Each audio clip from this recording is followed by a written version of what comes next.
Olá pessoal, boa noite. Atendendo aí um convite da doutora Soraya, nós vamos falar hoje um pouquinho sobre avaliação e reposição volêmica. Vou dar um tempinho aqui para o pessoal tá entrando na live, tá? Confesso que é uma situação um pouco difícil dar uma aula pro computador, né? Pro celular, que no caso, na verdade até eu estou falando com o iPad do meu filho, ele está me ajudando aqui para fazer essa live, porque meu celular não consegue tocar as imagens. E é um pouco difícil, porque parece que eu estou falando sozinho, tá? E tem também um delay, então fica difícil para conseguir interagir com o pessoal que está participando da live. Mas vamos fazer o possível aqui. Eu já fiz uma aula outro dia aqui no Instagram, foi uma aula sobre gasometria. Hoje eu estou um pouco mais preparado para a aula, então eu consegui colocar os slides aqui e vamos lá. Deixa eu pegar o primeiro slide aqui.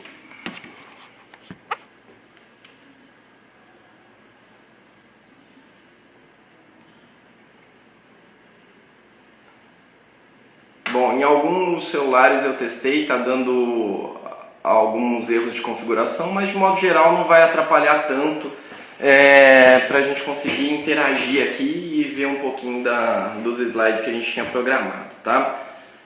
Bom, para quem não me conhece, meu nome é Jonathan Feroldi, eu sou formado aqui pela UFMT, fiz minha residência de clínica médica aqui no Júlio Miller e saí para Ribeirão Preto fazer minha residência de nefrologia na USP de Ribeirão. Atualmente eu trabalho aqui no Senec, estou até de plantão aqui na hemodiálise, graças a Deus está tudo sob controle aqui, a gente não teve nenhum caso de coronavírus. Infelizmente nós temos que continuar, né? Então não dá para a hemodiálise parar, os pacientes, embora sejam todos os pacientes com fatores de risco, eles têm que estar aqui 3 vezes por semana no mínimo, tá? E a gente está aqui todos os dias, tá?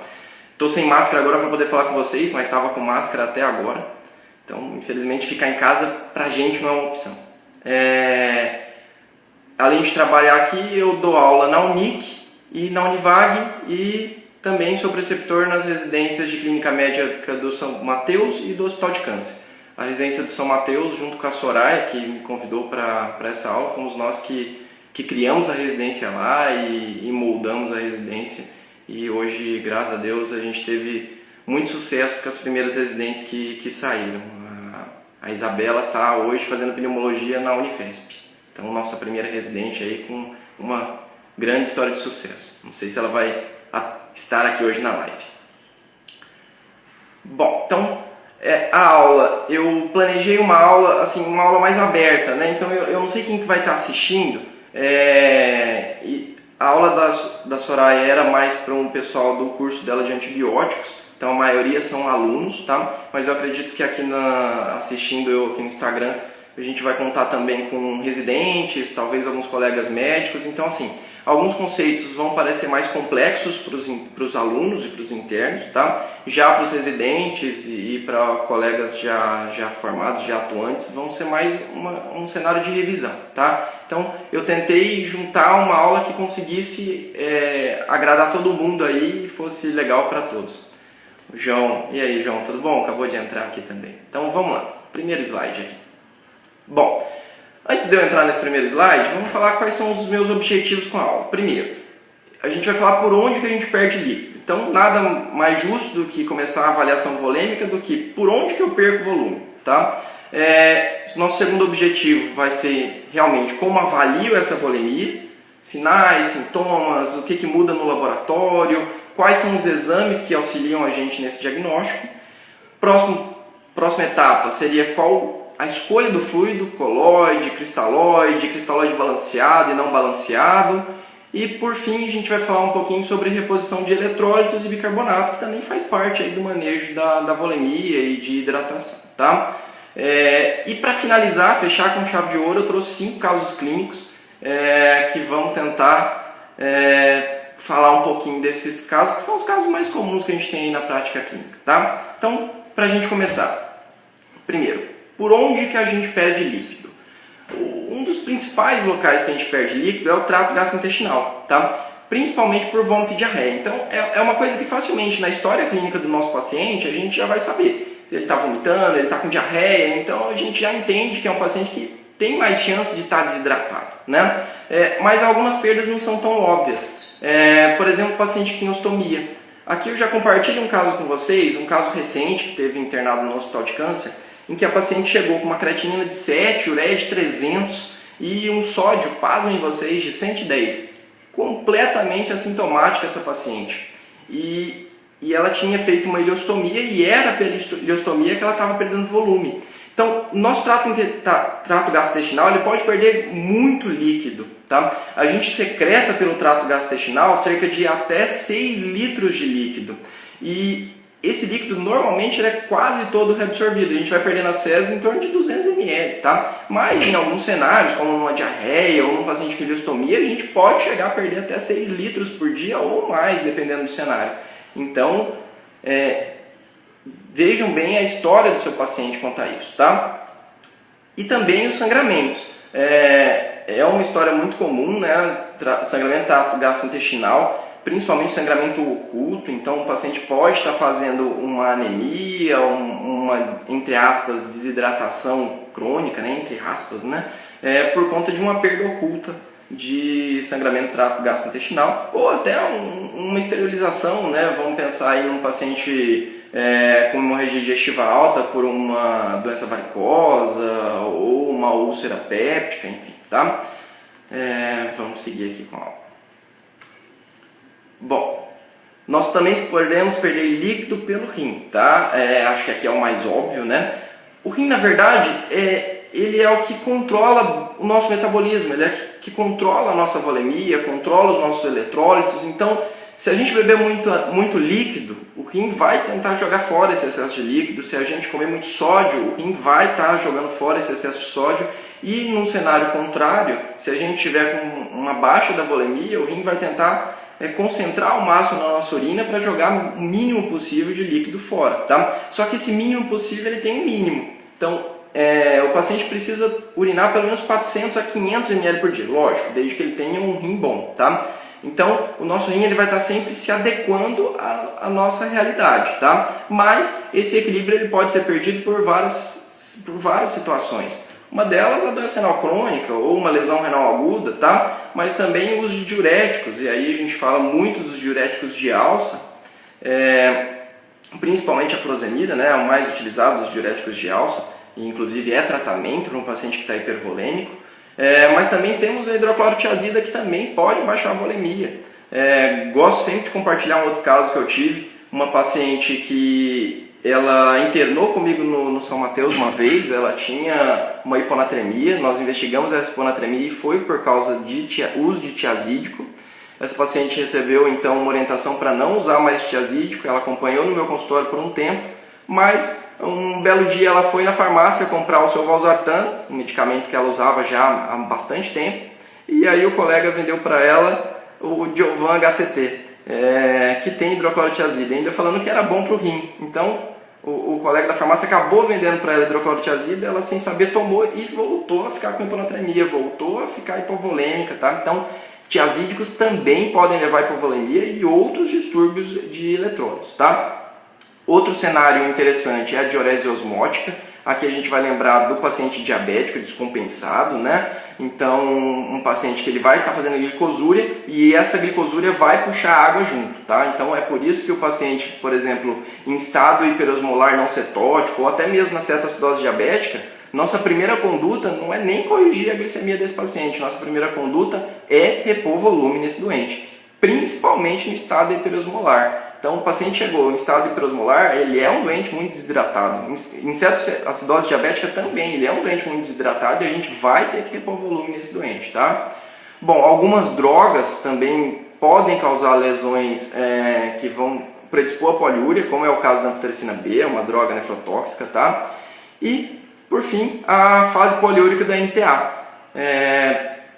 Para quem não está familiarizado com o termo, né, NTA, necrose tubular aguda. Então imaginem vocês um paciente que está internado por desidratação ou por um choque séptico e que acaba evoluindo com NTA no decorrer da sua patologia, e aí o rim vai recuperar em algum momento, geralmente em torno de 2, 4 semanas. Quando esse rim vai recuperar, às vezes esse paciente ainda está na UTI, onde a gente consegue ver bem o balanço hídrico, né? E aí era um doente que estava oligúrico, né, urinando ali 200, 300 ml, e de repente ele começa a urinar 2.000, 3.000, 5.000, fechando balanços negativos, então ele perde completamente o controle. Uma urina não concentrada, muitas vezes esse doente ainda está fazendo hemodiálise, e aí até muitas vezes o familiar vem perguntar, uai, mas ele está urinando 5 litros por dia e precisa fazer hemodiálise? Como assim? É porque aquela urina dele é uma urina sem concentração urinária. A gente vai rever um pouquinho sobre isso, mas ele perdeu o controle, né, do balanço, do equilíbrio hidroeletrolítico, tá? Seguindo aqui, a gente também pode perder líquido pela pele. Acho que a forma mais comum que a gente lembra é suor, né? E a gente mora numa capital abençoada aí pelo nosso clima quente e seco. E é onde você mais soa, né? Um clima quente e seco, então a gente pode perder bastante volume por suor. Alguns trabalhadores chegam a perder até 2 litros por dia só pelo suor. Mas eu acho que o mais importante na nossa prática clínica é quando a gente tem a perda de barreiras. Então imaginem vocês um paciente com Steven Johnson, cheio de lesões pelo corpo, fica praticamente impossível da gente quantificar as perdas insensíveis dele. Ele pode perder muito líquido pela pele, porque a pele seria ali a barreira que ele teria para não estar perdendo líquido. E aí com essa quebra da barreira, ele vai perder grande quantidade de líquido, tá? Interessante também a perda na pele, por exemplo, o paciente que está fazendo febre, ele acaba ficando mais sudoreico e perde mais volume de líquido. Então eu tenho que pensar nisso daí também, num paciente, por exemplo, que está internado na UTI, em ventilação mecânica, fazendo picos febris. Então o balanço hídrico dele não é só o que entrou e o que saiu, eu tenho que pensar também nas perdas insensíveis, tá? Seguindo aqui, a gente também pode perder líquido de uma outra maneira, que é por sequestro no terceiro espaço, tá? E aí vem o cenário que eu, pelo menos gosto, né? O cenário da hipovolemia. É de praxe. Quando alguém pede uma avaliação do nefrologista, você chega e pergunta pro colega, está hidratado? Está desidratado? Ah, não, ele está desidratado, mas ele está mal distribuído. Ele tem edema, está em anasarca, mas está mal distribuído porque a albumina está baixa. Olha, nem sempre é isso, tá? A albumina baixa, ela vai estar presente em vários cenários. E não é porque a albumina está baixa que o paciente vai estar com intravascular depredado. O termo mal distribuído é um termo que eu particularmente nunca vi na literatura, tá? É um termo que a gente acaba usando, né, meio coloquial. Mas o paciente ele pode ter albumina baixa até pela infecção, né? A albumina é um reagente de fase aguda, ele vai diminuir num paciente que está infectado, mas a albumina também pode baixar por diluição. Então imagina vocês, um paciente que ele está hipervolêmico, ele está com excesso de líquido no organismo, ele vai ter um volume maior de distribuição. Então esse volume maior de distribuição vai fazer com que caia a hemoglobina, isso é muito bem estudado na medicina, né? Mas vai fazer também com que caia a albumina, tá? E não só a albumina, a gente tem queda de creatinina, a gente tem queda de ureia. Então assim, um paciente que está, por exemplo, 10, 15 quilos acima do peso dele, que ele ganhou líquido nesses 10, 15 quilos, você pode fazer uma regrinha aí, aquela fórmula da química, né, CV, eu até uso com os meus residentes, para você ver o real cenário do que ele tem de ureia, de creatinina, de albumina, quando você corrige isso para a volemia dele correta, tá? Então, assim, o paciente realmente ele pode estar com intravascular depredado. A gente tem mecanismos para tentar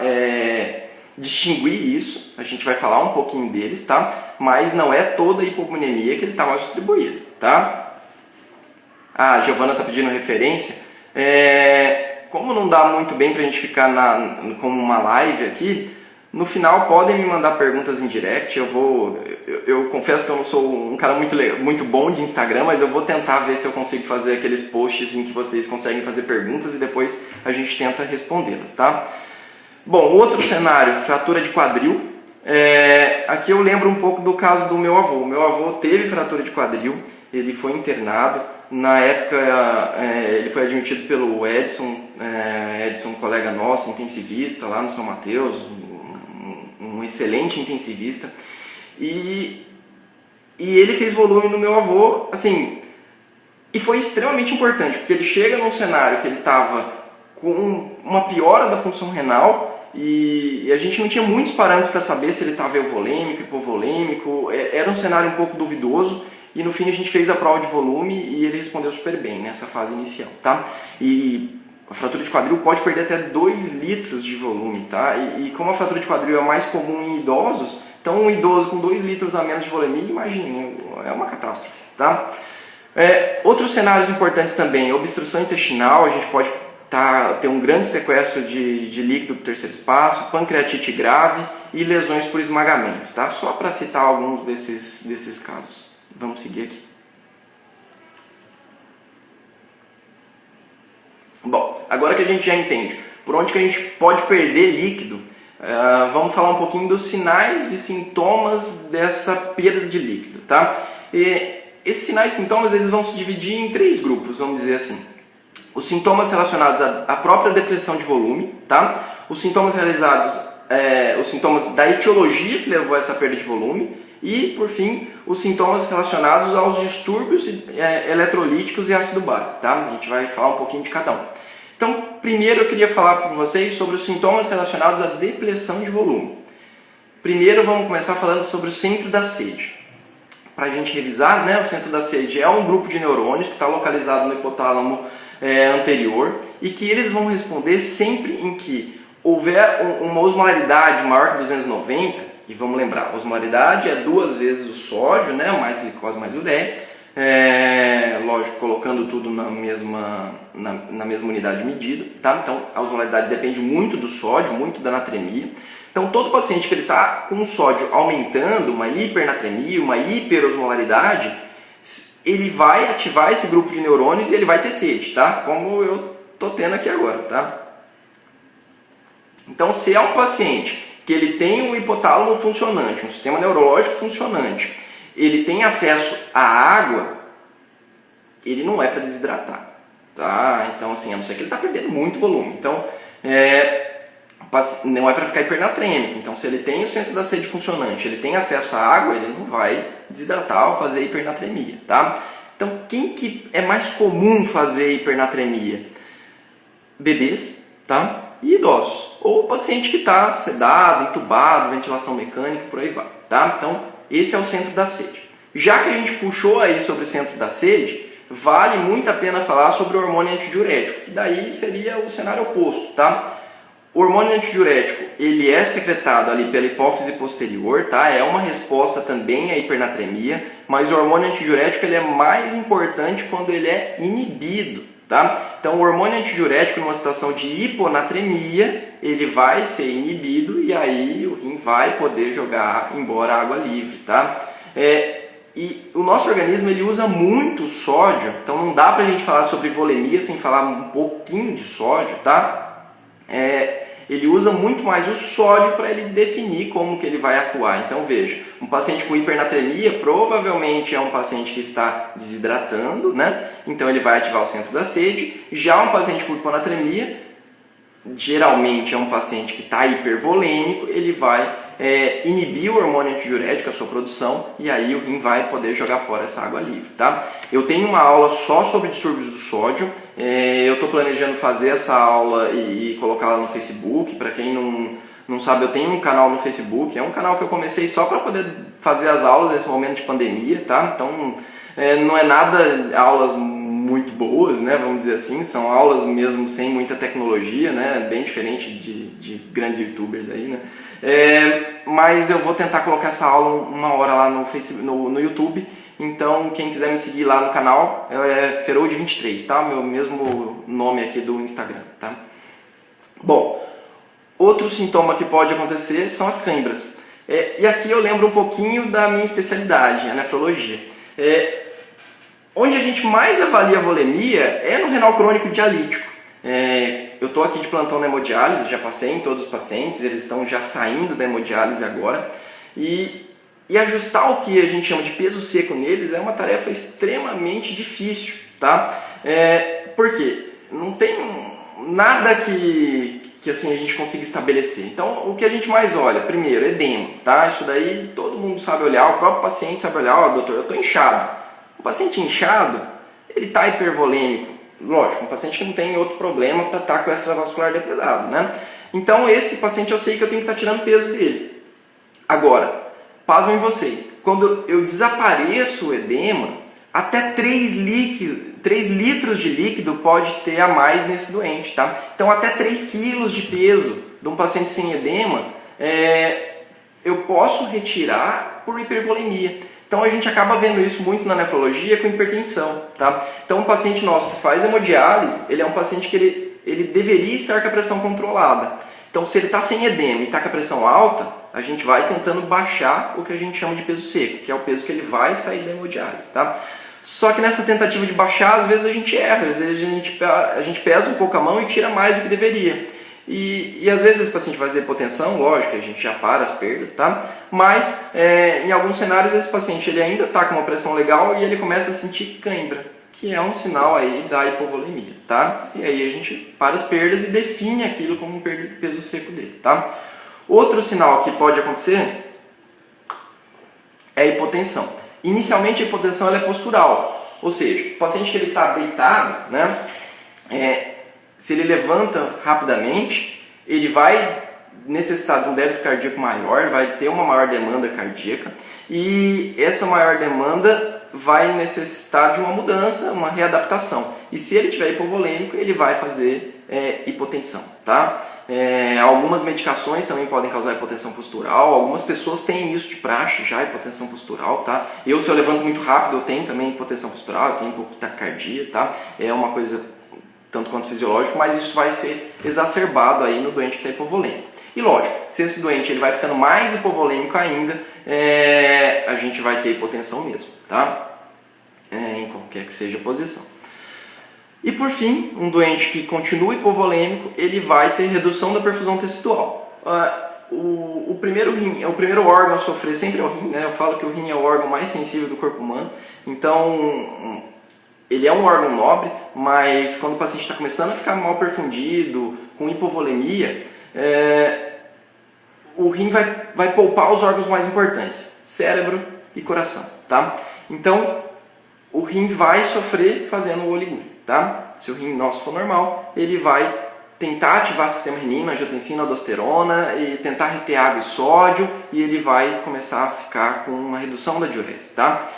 Bom, se essa hipovolemia persiste, se a baixa perfusão persiste, a gente pode ter sintomas de isquemia mesentérica, sintomas de angina, então dor abdominal e dor torácica.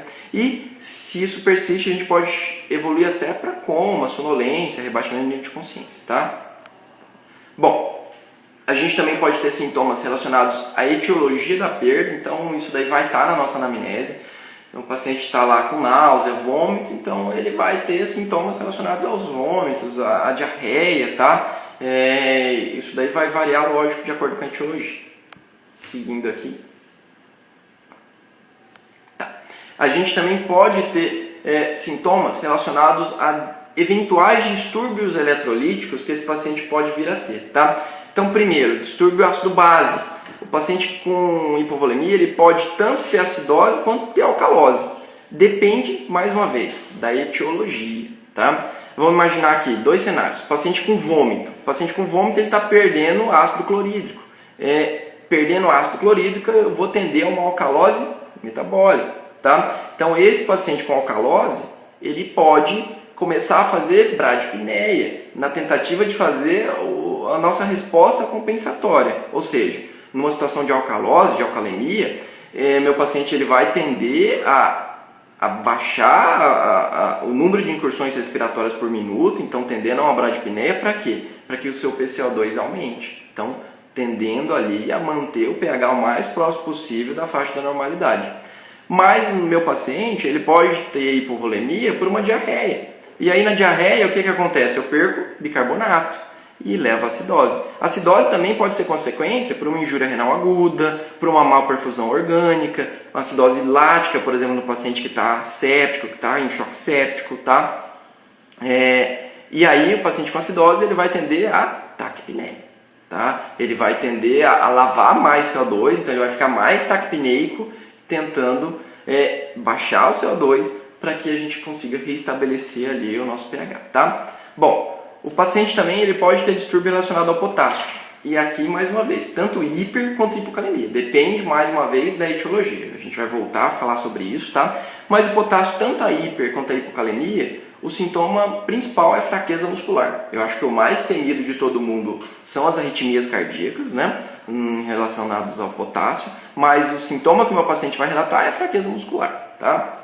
Bom, em relação ao sódio, eu também posso ter hiper ou hiponatremia, tá? A gente vai voltar a falar sobre isso. E tanto a hiper quanto a hiponatremia vai levar a uma encefalopatia sódio relacionada. E aí esse paciente pode ter letargia, confusão mental, pode evoluir até a convulsões, tá? Então, esses são sintomas relacionados a hipo ou hipernatremia. E por fim, esse paciente também pode fazer sintomas de tetania. Como assim? O que acontece com o cálcio? Vamos imaginar aqui um cenário. Um paciente com alcalose. Um alcalose, por exemplo, um paciente que está vomitando e aí ele evolui com alcalose.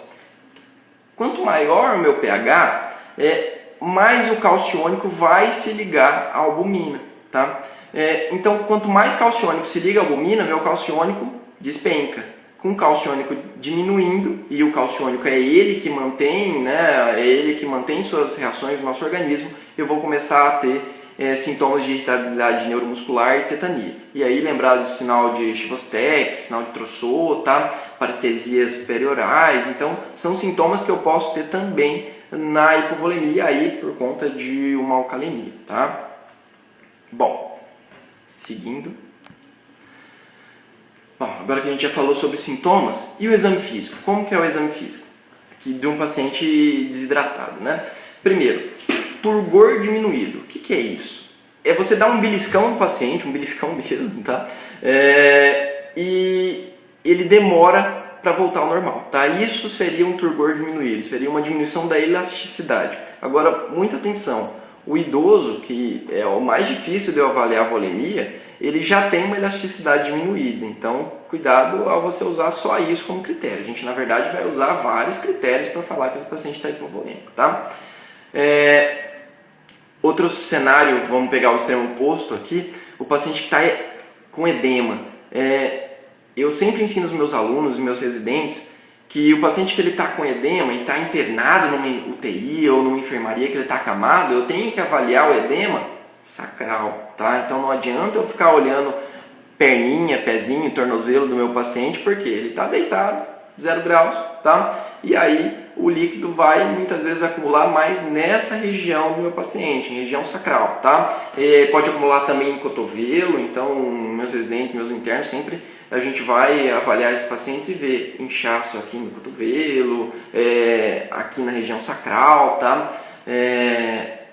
E aí o paciente com hipervolemia, tá? Bom, próximo seria a pele seca. E pasmem vocês, o melhor lugar para avaliar pele seca é a axila, tá? Então uma axila seca é um sinal, né? Pode ser um sinal de desidratação.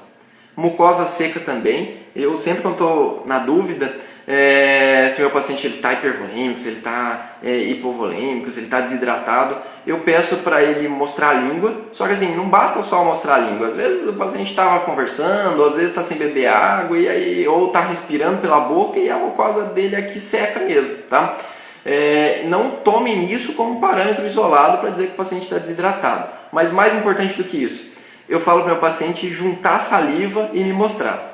Eles acham até meio bizarro o paciente, como assim, o doutor está mandando eu cuspir? É isso mesmo, tá? Juntar saliva e mostrar na língua. Eu não vou fazer aqui porque é nojento, né? Mas eu faço isso para o meu paciente para ele entender o que eu estou pedindo para ele. E aí se ele não consegue juntar saliva, a glândula salivar pode estar realmente precisando de volume, e aí eu tenho como inferir que esse paciente pode estar desidratado, tá? Minha esposa colocou aqui, a clínica sempre é soberana, né? Então, examinar o paciente é muito importante, tá? E aí, por fim, o mais óbvio, né? O paciente que ele está hipovolêmico, ele vai evoluir com hipotensão, inicialmente postural, né? A gente já falou, e depois hipotensão mesmo, e pode evoluir até o choque, tá?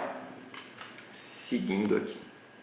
Bom, e o laboratório? Como que vai estar o laboratório desse paciente? O hipovolêmico. Ureia maior que creatinina, tá? Isso daqui, eu acho que a maioria dos alunos, dos nossos colegas, sabe ver essa relação, tá? É a relação ureia e creatinina plasmática. Então, a gente aprende na escola, né, na faculdade, que uma relação maior que 40, ela sugere, tá, que o meu paciente ele esteja desidratado. Mas isso não é 100% verdade, tá? Primeiro, vamos entender o porquê que essa relação maior que 40 ela existe. Imagine vocês um paciente que ele está desidratado. O rim vai entender que o meu paciente está desidratado, ele está mal perfundido, e aí ele vai ativar o sistema renina, angiotensina, aldosterona. Na tentativa do quê? De reter água e sódio. Então eu digo que o meu rim está ávido por água e sódio. Ele tá, tudo que está sendo filtrado ali, ele está reabsorvendo água e sódio, tá? Principalmente ali em todos os túbulos, né? Vamos dizer. Nesse anseio do rim de reabsorver água e sódio, ele acaba reabsorvendo também ureia, tá? Lembrando que a ureia, ela é reabsorvida sim pelo rim, diferente da creatinina. A creatinina não, tá?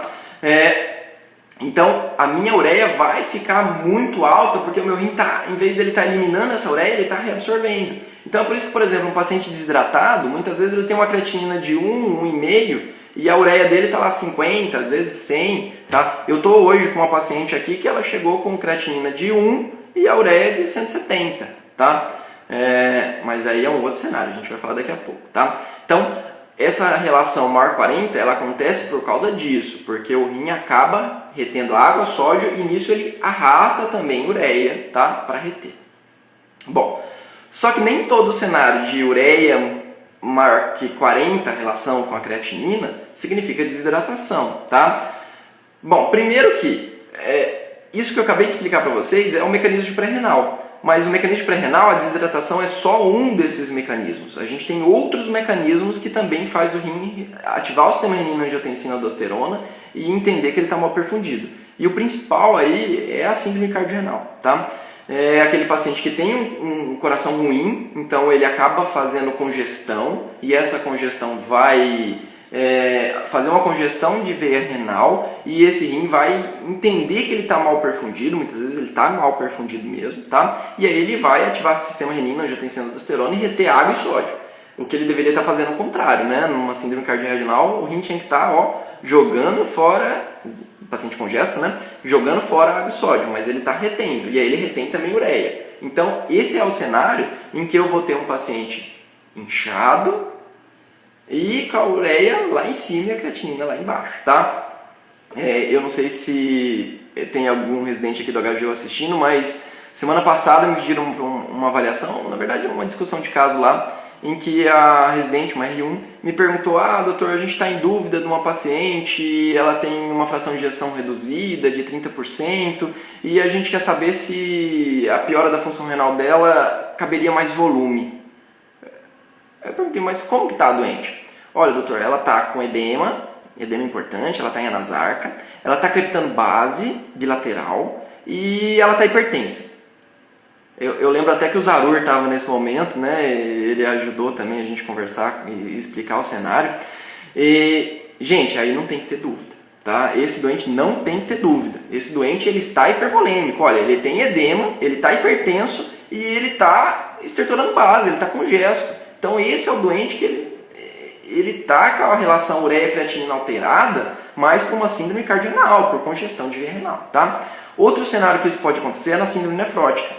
Lembra desse caso que eu falei agora, uma paciente que eu tive hoje? Ela estava com 1 de creatinina e 170 de ureia. É um paciente que ela chegou, o peso seco dela eu acredito que seja em torno de 45, 47, tá? E ela chegou para mim a pesar até 60 quilos. Ela estava com quase 15 quilos, vamos dizer, de líquido a mais no organismo. Então, você acaba fazendo congestão de veia renal, ativando o sistema renina, angiotensina, aldosterona, e aí você tem essa relação alterada, tá? Outro cenário também é a síndrome hepatorrenal. Então, na hepatorrenal eu também posso ter essa relação alterada, porque também é um mecanismo pré-renal, aí por conta da hipertensão porta, tá? Só que na hepatorrenal é um pouco diferente, porque vamos lembrar o que é a ureia, né? A gente come proteína, essa proteína ela vai ser metabolizada, ela vai ser quebrada em amônia, e aí o fígado vai transformar essa amônia em ureia e o rim vai jogar fora a ureia, tá? É mais ou menos assim que funciona, resumidamente, né, o nosso metabolismo.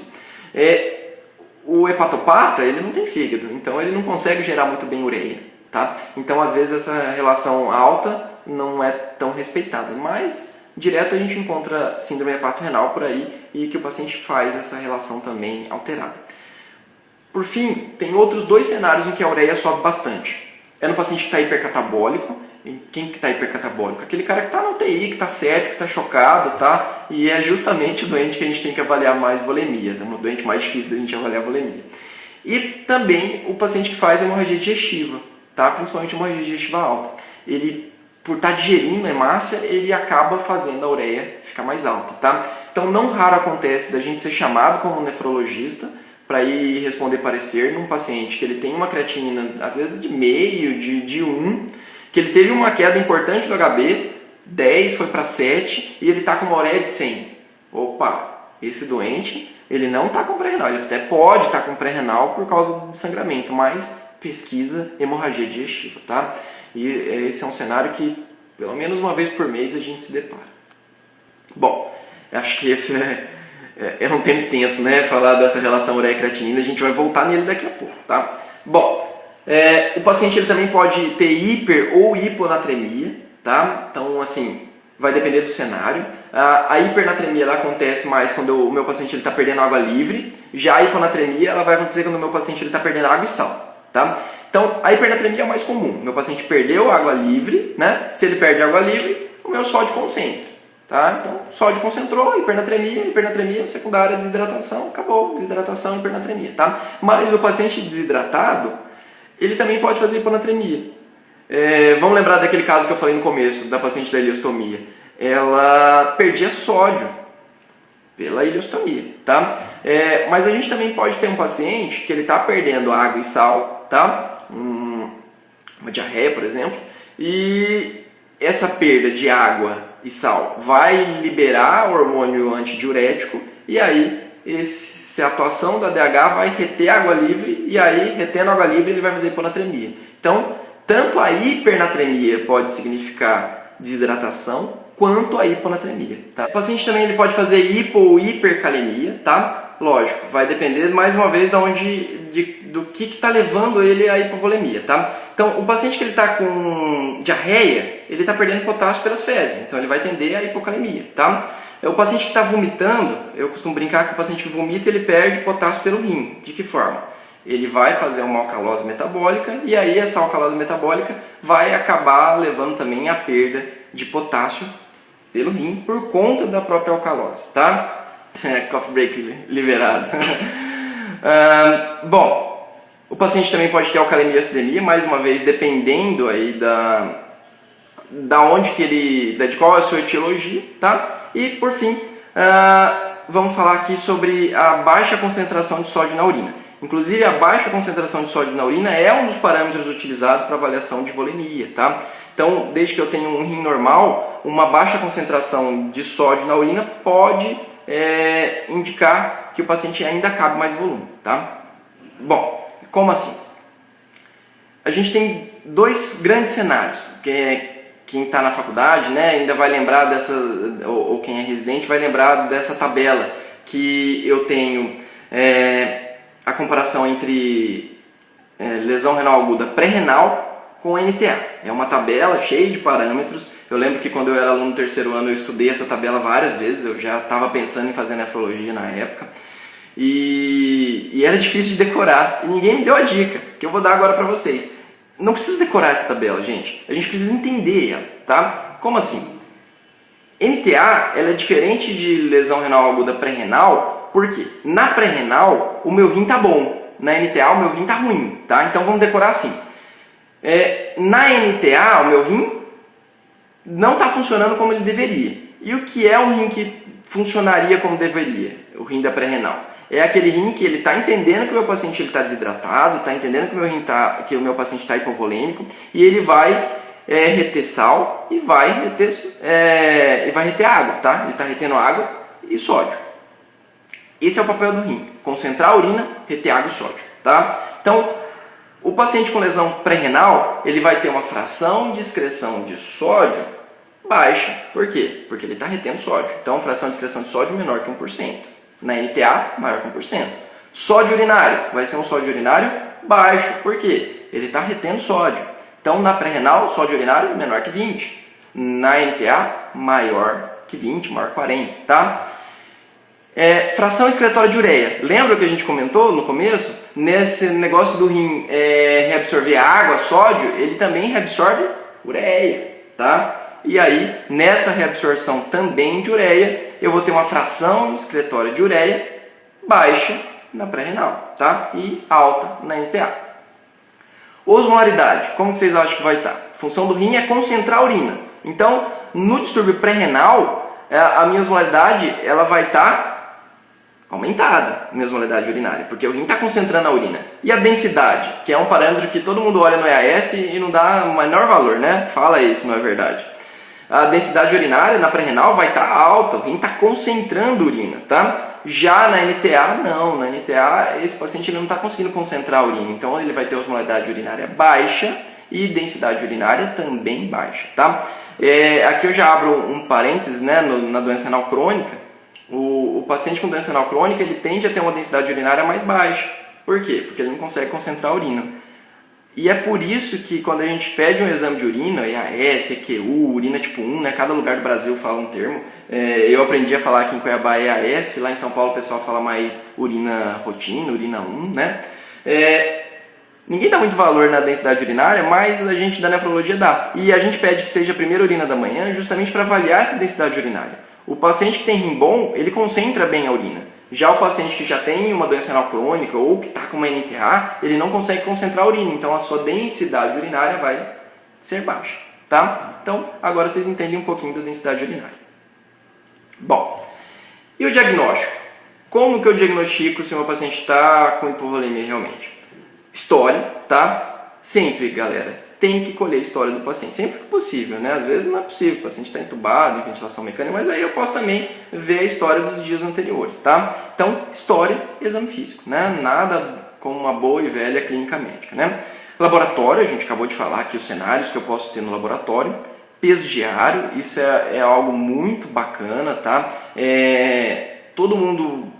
A maioria das pessoas conhece o seu peso, tá? E aí, se você está desidratado, a tendência é que esse peso vai diminuir. E se você está hipervolêmico, esse peso vai aumentar, tá? Lembra aquela paciente que eu disse? Ela tinha um peso seco em torno de 45, 47, chegou para mim pesando 60. Mas o contrário também é verdadeiro. Às vezes um paciente ele tem um peso normal de 60 e aí ele tem uma diarreia e chega pesando 58, né? Então, eu posso estimar as perdas por isso. O peso diário ele é muito importante no ambiente CTI. Então, a gente tem alguns leitos de CTI aqui em Cuiabá que a cama tem o peso. E aí a gente, da nefrologia, fica de olho nesse peso todos os dias e a gente consegue ver se o peso está tendendo a aumentar ou a diminuir. E com isso a gente vai tentando manusear aí a volemia, tá?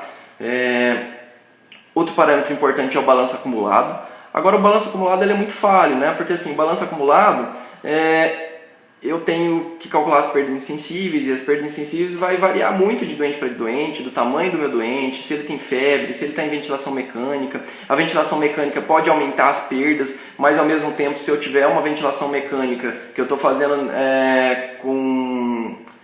com fluidificação, né, com umidificação do ar, eu posso reduzir as perdas insensíveis, então é difícil a gente avaliar a perda insensível, mas eu analisando o balanço acumulado eu vou ter uma ideia, tá? Então, não olhem só o balanço das últimas 24 horas, olhem o balanço desde o dia que o paciente internou naquele ambiente, tá?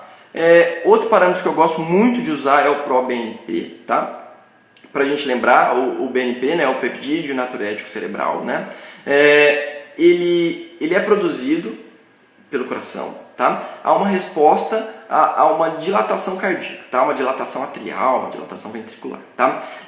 Então, o paciente que ele está tendendo a congestão, que ele está tendendo a hipervolemia, tá? E ele tem um coração bom, né? Ele vai produzir esse BNP. E produzindo esse BNP, se esse BNP está alto, é uma maneira indireta de eu pensar que esse paciente pode estar, na verdade, hipervolêmico, tá? Então, eu sempre gosto, quando eu estou na dúvida se esse paciente está desidratado, se ele está hipovolêmico, se ele está hivolêmico, se ele está hipervolêmico, peça um BNP, tá? O BNP pode ajudar a gente na resposta a essa dúvida, tá? Lógico que assim, não é só usar ele isolado, tá? A gente tem que usar outros parâmetros também, mas é uma forma aí para ajudar a gente nisso. E aí vem outros parâmetros. Primeiro eu queria começar falando da PVC, tá? Eu odeio PVC, tá? PVC é a pressão venosa central. Gente, é um método completamente arcaico, tá? Cada um faz de um jeito, não dá para confiar na metodologia que ele é feito. E assim, a gente tem um estudo, uma meta-análise publicada no CHEST de 2008, em que ele analisou o grau de confiabilidade da PVC, tá? Pasmem vocês, o grau de confiabilidade da PVC é em torno de 56%, tá? E aí tem um cara da nefrologia que eu gosto bastante, é o Cláudio Ronco, não sei se alguém já ouviu falar dele, se tem algum nefrologista aqui vendo essa live também, vai lembrar dele. O Cláudio Ronco é um dos maiores nefrologistas da atualidade e eu gosto muito dele porque ele é um italiano, então assim, a gente tem que a maior parte dos pesquisadores, enfim, são americanos ou ingleses, né? E ele não, ele é italiano e ele foi um dos grandes colaboradores aí para os estudos de lesão renal aguda, né? Um dos caras que definiu lesão renal aguda e mudou toda a nossa compreensão de lesão renal aguda.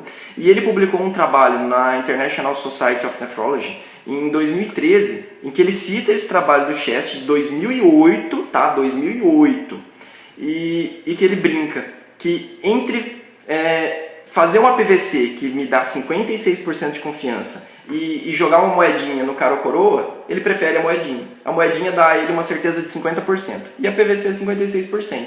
Tá? Então, entre jogar uma moedinha e PVC, tanto faz. Tá? Então, eu não costumo usar PVC, eu não oriento aos meus colegas que usem PVC, mas se vocês quiserem fazer a PVC, não usem ela como um parâmetro isolado. Tá? A PVC vai estar todo um cenário por trás. Eu lembro até hoje, eu dava plantão de UTI ainda na época, e a enfermeira chegou para mim desesperada. Doutor, a gente está com um paciente aqui com um PVC de 4. Aí eu fui avaliar o paciente. Hipertenso, criptando base e com edema. Era um paciente anasarca, então assim, a PVC dele estava errada, não tinha como ser 4, tá? Enfim, o que a gente faz para esse doente? Nada, tá? É tirar volume. É o contrário do que a PVC estava indicando, tá? Bom, outra coisa que a gente pode usar é a bioimpedância. A bioimpedância é um método novo, tá? O pessoal da nutrição, o pessoal que trabalha com prática esportiva, aí o meu amigo Clever que trabalha aí com medicina do esporte, podem usar sempre a bioimpedância. A bioimpedância é uma forma para a gente ver a massa magra, a massa de gordura e também a avaliação de líquido, tá? A gente ainda não tem uma correlação muito legal, então acho que ainda é algo que precisa ser mais bem estudado, a bioimpedância. A gente não costuma usar na nefrologia de praxe, tá? Outro parâmetro legal é o ultrassom de cava, beira-leito, tá? Então aquele doente que você está na dúvida se cabe volume, se não cabe volume, eu posso fazer um ultrassom de cava e se essa cava dele ela estiver colabando, pode ser um sinal, tá? Que esse paciente cabe mais volume. E se ela estiver muito distendida, pode ser um sinal que esse paciente está hipervolêmico. Reparem que sempre eu uso a palavra pode. Pode ser, tá? Por que pode? Porque não dá nunca para a gente usar um parâmetro isolado. Eu tenho que analisar um conjunto de parâmetros para eu concluir se esse paciente está hipervolêmico, hipovolêmico, desidratado ou não desidratado, tá? Outro parâmetro é o raio-x de tórax. Minha esposa é pneumologista, então eu aprendi muito a olhar raio-x e tomografia junto a ela, tá? E o raio-x eu posso ver sinais ali de inversão de trama, sinais de asa de borboleta, enfim, sinais que vão levar a pensar em congestão, tá? Então se o paciente está fazendo congestão pulmonar, é muito mais provável que ele esteja hipervolêmico, tá? Um raio-x bonitinho do pulmão, pode ser que esse paciente cabe bem de volume, tá? Bom, outra medida é a elevação passiva de pernas, tá? A elevação passiva de pernas, ela é mais ou menos da seguinte forma. Aquele paciente está em UTI, internado, e eu não sei se eu posso dar volume para ele, e se eu der volume, esse volume vai ter alguma melhora hemodinâmica. Então, nessa dúvida, eu vou colocar esse paciente e erguer as pernas dele. Quando eu ergo as pernas dele, eu tenho um incremento de volemia central, e aí, se após esse erguer de pernas, o meu paciente melhorar a hemodinâmica, é um sinal, né, que esse paciente pode caber mais volume. E aí eu posso fazer uma prova aí de reposição volêmica, tá? Por fim, o delta-pp. O delta-pp, eu gosto bastante do delta-pp, eu trouxe aqui um pouquinho para vocês. Eu acho que a maioria dos colegas não tem muita familiaridade com o delta-pp, é mais colegas nefrologistas e intensivistas, tá? Só que o delta-pp ele tem alguns problemas. Primeiro, o que é o delta-pp, né? É a variação da pressão de pulso, tá? Para esse paciente fazer a variação de pressão de pulso, ele tem que estar em ritmo sinusal, então se ele está com arritmia, se ele tem FA, não dá para fazer, tá? Ele tem que estar com uma pressão arterial invasiva, então já são poucas UTIs que a gente tem pressão arterial invasiva, né? É mais na rede de particulares, né? Ele tem que estar monitorizado, não adianta se ele não está monitorizado, mas sim, se ele tem PAI, ele vai estar monitorizado. E ele tem que estar em ventilação mecânica com um volume corrente maior que 8. Então se ele preenche esses critérios, eu posso fazer o delta-pp, tá? O delta-pp vai funcionar da seguinte maneira: eu vou medir a pressão de pulso. Pressão de pulso é a pressão sistólica menos a diastólica, tá? E assim, um paciente que ele é hipovolêmico, ele oscila mais essa pressão de pulso, tá? Por conta da lei de Frank-Starling. Um coração com mais volume, ele às vezes dá uma contração melhor. E aí na sequência, ele tem menos volume, ele faz uma contração ruim, tá? Então, essa oscilação na minha pressão de pulso é um sinal também indireto para eu poder ver se esse paciente cabe mais volume, tá? Eu tenho aplicativos que calculam essa variação da pressão de pulso, tá? Esse é um exemplo. Aqui no monitor, como que a gente consegue ver essa pressão de pulso. E também eu colocando os parâmetros de pressão sistólica máxima, mínima, diastólica máxima e mínima. E aí eu tenho meu delta-pp. Sempre que ele for maior que 13, é um paciente que provavelmente responderia a volume, tá? Provável, mais uma vez, avaliação volêmica não é algo fácil, tá? Bom, e agora vamos entrar propriamente na parte de escolha e reposição de fluidos, tá?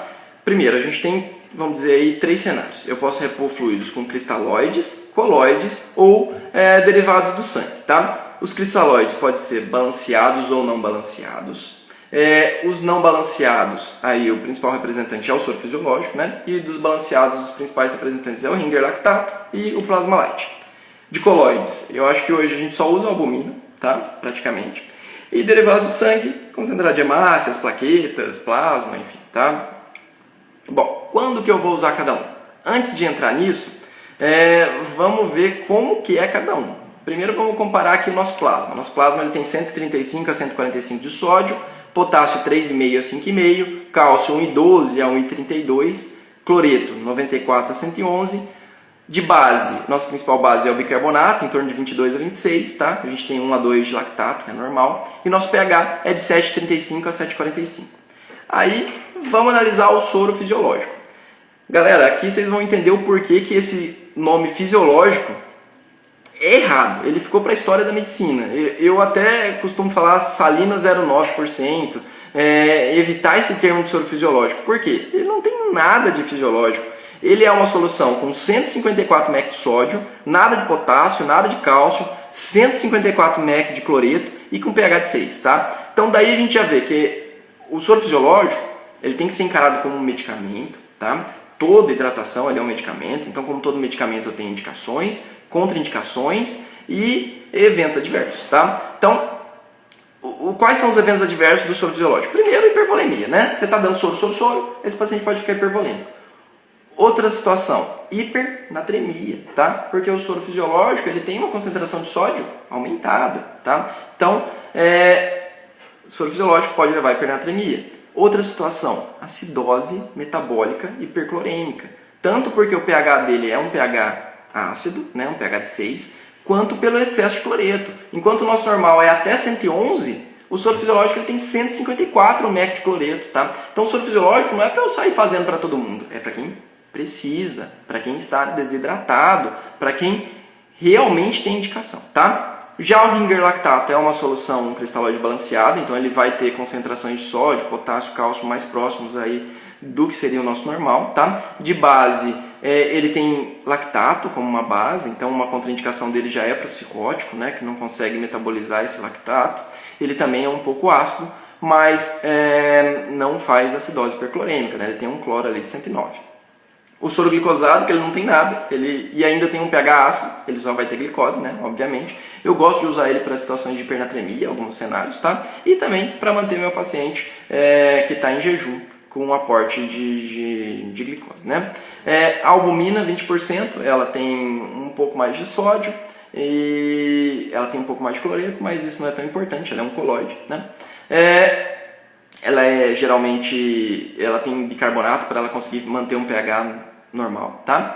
O Plasma Light, eu não tenho muita experiência, tá? Plasma Star, Plasma Light, ele é quase um Ringer lactato. Ele tem algumas diferenças nas suas concentrações, ele tem menos cloreto, ele usa como base o acetato, ele não tem cálcio, ele tem magnésio no lugar do cálcio e ele tem um pH neutro, né? Um pH de 7,4, né? Igual ao nosso plasma. E por fim, o bicarbonato 8,4%. Opa, a live tem tempo para encerrar, faltam 1 minuto e 50 segundos. Bom, vamos ver o que vai acontecer na hora que acabar esse tempo. O bicarbonato ele tem, pasmem vocês, 1000 mEq de sódio e 1000 mEq de bicarbonato, tá? Então é uma solução extremamente hiperosmolar, tá? A gente não deve ficar fazendo bicarbonato puro, exceto, né, em raras exceções, tá? Então vamos falar um pouquinho de cada um. Primeiro, o soro fisiológico. Qual que é a grande vantagem do soro fisiológico? Ele é barato, ele tem todo o hospital, né? E é um líquido seguro. Desvantagem, a gente já falou, hipervolemia, hipernatremia, acidose hiperclorêmica e também que cada volume infundido, apenas 1/4 vai ficar no plasma, 3/4 vai para o extracelular, tá? Vai para o terceiro espaço, tá? Então eu preciso muitas vezes de volumes altos para que eu consiga manter a minha necessidade, tá? Melhor indicação para ele é no TCE, lembrando que o Ringer e a albumina é contraindicado aí no TCE e risco de edema cerebral. E melhor indicação no paciente que está hipovolêmico, né, desidratado e com alcalose, tá? E contraindicado relativo, né, no paciente que ele já está com acidose hiperclorêmica, porque vai piorar ainda mais essa acidose hiperclorêmica, tá? Bom, próximo é o Ringer lactato, né? Os cristalóides balanceados. Principal vantagem, eles não têm excesso de cloro, tá? Então não vai predispor a acidose hiperclorêmica. Desvantagem, ele pode predispor a alcalose, hiperlactatemia por ter lactato, no caso do Ringer lactato, pode levar a hipotonicidade, pode levar a hipercalemia porque tem potássio, tá? Então cuidado aí em ficar repondo Ringer e não pedir dosagem de potássio, tá? E lembrar que no Plasma Light, o acetato, que é a base usada no Plasma Light, ele é cardiotóxico, tá? Então, se é um paciente já com predisposição ou que já tem uma miocardiopatia, cuidado, tá? E, mais uma vez, necessita de grandes volumes. Bom, melhores indicações é no perioperatório, tá? Então, eu costumo falar que clínico gosta de soro fisiológico e cirurgião gosta de Ringer lactato. Tá? Eu não sei por que existe isso, mas eu como clínico eu sempre prescrevi mais soro fisiológico e menos Ringer, tá? E o cirurgião sempre prescreveu mais Ringer e menos soro fisiológico. Há uma grande discussão na medicina intensiva e na nefrologia sobre qual que é o melhor, tá? A gente tem meta-análise mostrando que é igual, mortalidade e sobrevida, né? Mas a gente tem alguns trabalhos mais recentes que mostram que, embora seja um impacto muito pequeno, talvez o Ringer seja melhor, tá? Então, se é um cenário em que eu posso usar Ringer, por que não usá-lo, tá? Lembrando que ele tem a principal vantagem de não fazer acidose, né, nem hipernatremia. Então, depois de ver essa meta-análise, eu costumo usar um pouquinho mais de Ringer do que eu usava antes, tá? Mas, enfim, é algo ainda que a medicina vai ter mais respostas no futuro, tá? Na cetoacidose diabética eu gosto bastante, embora a diretriz brasileira opte pelo soro fisiológico, eu gosto mais do Ringer, porque na cetoacidose o meu paciente vai tender a baixar potássio quando eu estiver recuperando ele vai tender a subsódio se eu ficar dando soro fisiológico, e o nome já diz, né? É uma cetoacidose. Então, se eu ficar dando soro fisiológico, esse paciente vai sair da cetoacidose, que seria uma acidose com anion gap aumentado, e aí ele vai entrar numa acidose hiperclorêmica. Então, eu trato uma coisa e causo outra, tá? Então, por isso, eu prefiro o Ringer lactato na cetoacidose diabética, tá? Trauma e queimados também, tema aí da cirurgia, é melhor o Ringer lactato, tá? Contraindicações, alcalose, hipercalemia, TCE, edema cerebral e cirrose hepática, né? Por conta do lactato. Bom, e a albumina? Grande vantagem dela é que é um colóide, como todo colóide, eu mantenho mais líquido no plasma, tá? Então eu preciso de menos volume a ser infundido. Grande desvantagem, disponibilidade, gente. Não é todo hospital que tem. Então, por exemplo, o HGU, a gente sempre não... Na verdade, eu nem sei se está tendo agora, tá? É difícil ter lá. Júlio Miller é um lugar que nunca falta por causa do perfil de lá, a gente tem bastante paciente cirrótico, tá? E os hospitais de convênio também é difícil faltar, mas ela tem um custo alto e complicado, né? A gente usar uma droga que tem um custo alto e que talvez não traga tantas vantagens, tá? Indicações. Aqui eu vou tomar um tempinho, tá? Pessoal, pasmem vocês, só existem duas indicações com comprovação em literatura que eu posso usar albumina, tá? Que é na paracentese de grande volume, aquele doente que eu tirei mais de 5 litros dele, e na síndrome hepatorrenal, tá? Fora desses cenários, o uso da albumina é off-label, tá? É um uso que não tem evidência ainda na literatura. Eu posso usar? Posso. O senhor usa? Eu uso, tá? Em algumas situações, tá? Mas com muita cautela, é uma droga cara, é uma droga sem evidência científica, tá? Então, quando? Em sepse, evitando aí sobrecarga hídrica, naquele momento inicial da sepse. Grande queimado, é um paciente que talvez tenha vantagem, embora a literatura ainda é conflitante. Vamos dizer, um paciente que eu preciso tirar volume na hemodiálise, ele tende a hipotensão todas as vezes, tá? É uma das intercorrências mais comuns na hemodiálise, a hipotensão. E aí, se eu faço albumina, eu tento puxar esse líquido do extravascular para dentro do vaso, e aí eu, teoricamente, melhoraria um pouco a pressão desse doente, tá? Às vezes funciona, às vezes não, até por isso que a literatura é conflitante, tá? Eu não costumo usar tanto, mas em alguns cenários uso sim, tá? Contraindicação, mais uma vez, edema cerebral, tá? Vamos seguir. Bom, a gente já está quase no final aqui, né, da nossa live.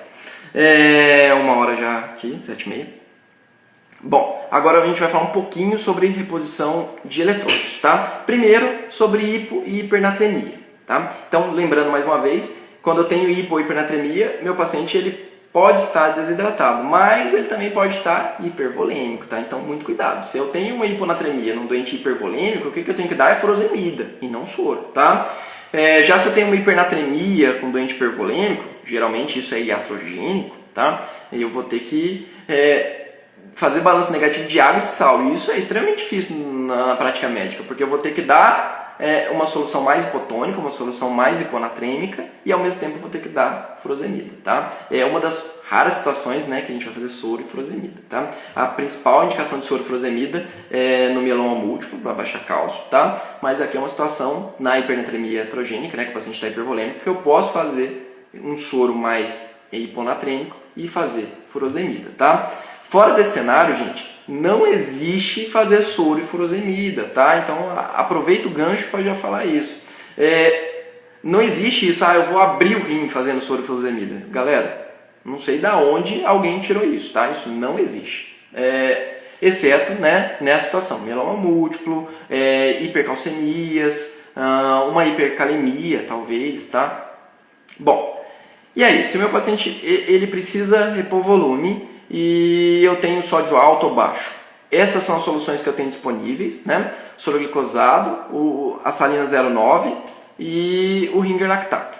Mas aí eu posso preparar soluções com concentrações diferentes de sódio. Por exemplo, o soro ao meio, que é a salina 0,45. A salina a 0,45, eu posso pegar metade soro fisiológico e metade água destilada e tá pronto o meu soro ao meio, mas o jeito mais fácil não é esse. O jeito mais fácil é pegar 1000 ml de água destilada e colocar ali 44 ml de salina 20%, tá? NaCl 20%. Aí eu tenho a minha salina 0,45, tá? É bem mais fácil para o pessoal da enfermagem. A gente tem que lembrar também que tem que facilitar a situação para eles, né? Não adianta nada. Imaginem vocês ter que pegar um soro de 1000, tira 500, pega outro soro de 1000, tira 500 e aí eu misturo isso. Aí o enfermeiro vai estar 20 ml, 20 ml. 20 ml, 20 ml. Então, gente, vamos pensar aí em como elaborar esse soro meio, tá? E a salina 3%, eu uso 1 de NaCl 20% para 9 partes de NaCl a 0,9, tá? Essa é a salina a 3%, que tem 513 mEq de sódio. Bom, isso daqui vai ser um pouco mais complicado para os alunos, tá? Esse tema é mais então para os residentes.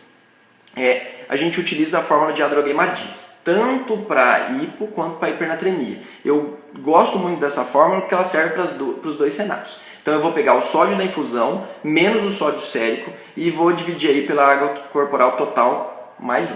Tá? A água corporal total ela varia aí de homem para mulher. Eu vou ter meu peso e vou multiplicar pela água corporal total. 0,6 se for homem jovem, 0,5 se for homem idoso ou mulher jovem e 0,45 se for mulher idosa. Isso varia um pouquinho de literatura, tá?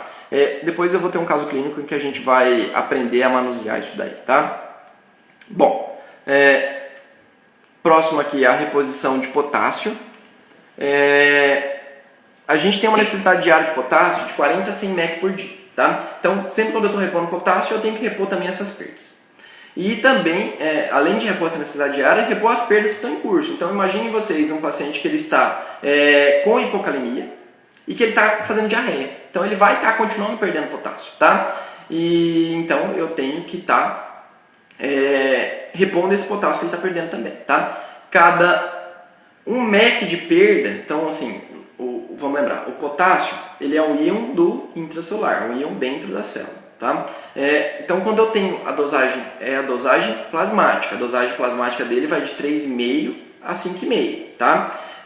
Cada 1 mEq que cai desse 3,5, então vamos supor, se o paciente está com 2,5, significa que eu perdi 400 mEq de estoque corporal, tá? Então eu tenho que repor 400 mEq. E aí vem a grande dificuldade, por quê? O xarope de KCl, 6%, cada 10 ml vai ter só 8 mEq. E o Slowca, que muita gente gosta, né, de passar, ele além de predispor a hemorragia digestiva, ele tem cada comprimido 8 mEq. Então imaginem vocês que eu preciso repor 400 mEq e à minha disposição eu tenho comprimidos de 8 mEq. Tá? A conta não bate, eu vou ter que dar muito comprimido, não pode, tá? Ou eu vou ter que dar muito xarope, esse xarope é ruim pra caramba, tá? Então, a reposição de potássio, ela tem que ser uma reposição lenta, ao longo de dias, tá? E muitas vezes usando a reposição endovenosa, que é o que a gente vai falar ali. E usando os adjuvantes. Aí, adjuvantes, eu tenho os beta-bloqueadores, como propanolol e nadolol, né? Que não são seletivos. Eu tenho a milorida, que é um diurético poupador de potássio, e a espironolactona, que também é um diurético poupador de potássio, tá? Que atuam, ou a milorida túbulo proximal e a espironolactona túbulo coletor, tá? Então, quem é residente meu do hospital de câncer vai lembrar que sempre quando tem um paciente com hipocalemia, eu falo, cabe uma espironolactona? Porque se cabe, vamos entrar, tá? Lógico, são cenários e cenários, tá? Bom, a reposição EV, a gente vai reservar ela para os casos mais graves, então só se o paciente ele tiver sintomas que levam a risco de vida, tá? Ou se ele tem uma hipocalemia grave, então um potássio menor que 2,8. Galera, velocidade máxima de reposição é 10 mEq por hora. Em alguns cenários eu posso repor acima disso, mas aí eu tenho que monitorizar. Por quê? Se uma reposição maior que 10 mEq por hora, esse doente ele pode fazer uma hipercalemia transitória e essa hipercalemia transitória pode levar a uma arritmia cardíaca. Então, paciente que eu preciso repor mais que 10 mEq hora, monitorização, tá? Tem muito risco de flebite, então uma concentração maior que 40 mEq por litro em veia periférica não é o ideal. A gente acaba fazendo, mas não é o ideal. É melhor veia central, tá? E é muito difícil respeitar essa concentração máxima de 40 mEq por litro. Por quê? O que a gente mais usa é a ampola de KCl 19,1%, que ela tem 25 mEq por ampola. Então vamos imaginar aqui, se eu pego uma ampola que tem 25 mEq e coloco num soro de 500, tá? Eu vou ter uma concentração já de 50 mEq por litro. Para ficar mais fácil de entender, se eu tivesse 1 litro, né, de solução, é como se eu estivesse colocando 2 ampolas. 2 ampolas, 50 mEq em 1 litro, tá? Então uma ampola num soro de 500 já pode causar flebite. E não raro a gente faz aí soro fisiológico 250 com 2, 3, 4 ampolas, muitas vezes. Então, cuidado, tá? Cuidado com a reposição de potássio. Sempre prefira repor via enteral, tá? Então, se o paciente ele tá com dieta, se ele está comendo pela boca, todo o potássio que a gente coloca no trato gastrointestinal que está funcionante, ele é absorvido. Então, vamos aproveitar e fazer a reposição enteral, tá? O Matheus aí presente também, nosso residente lá do São Mateus. Milena, nossa ex-residente, agora fazendo hematologia, excelente residente. Vamos seguir aqui. Bom, sobre o cálcio. Direto me perguntam, doutor, como que o senhor repõe cálcio? Eu não reponho, tá? Eu vou repor se o meu paciente está tendo sintomas de hipocalcemia ou se ele tem alguma causa que ele continua perdendo cálcio, como por exemplo na síndrome de fome óssea, que é um cenário, por exemplo, após uma paratireoidectomia, tá? Fora desses cenários, eu não fico repondo cálcio, a não ser que o paciente tenha sintoma ou seja uma hipocalcemia muito grave, tá? Lembrar de sempre checar o fósforo, tá? Então, se eu tenho um fósforo maior que 6, adie essa reposição de cálcio, por quê?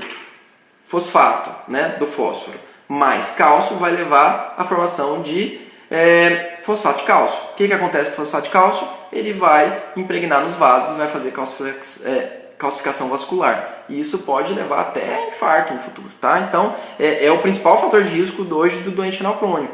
Então, adie se o seu fósforo for maior que 6, tá? Por exemplo, na síndrome de liso tumoral, a gente vai ter um fósforo super alto e um cálcio lá embaixo. Só reponha cálcio se eu tenho sintomas, se não, não repõe, tá?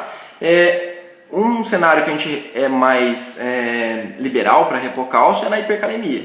Na hipercalemia, a gente vai ter um caso clínico depois, tá?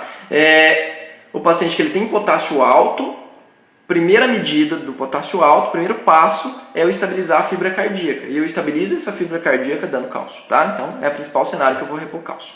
No mercado a gente tem o gliconato ou gluconato de cálcio, tá? O termo mais correto é gliconato, pasmem vocês, tá? A 10%, tem 94 mg de cálcio elementar, e o cloreto de cálcio é 10%, que tem 272 mg de cálcio elementar, tá? Só que ele tem um risco muito alto para flebite, a gente usa mais o cloreto de cálcio na síndrome de fome óssea, tá? Sempre avaliar a etiologia, tá? E tratar a etiologia. Bom, seguindo aqui.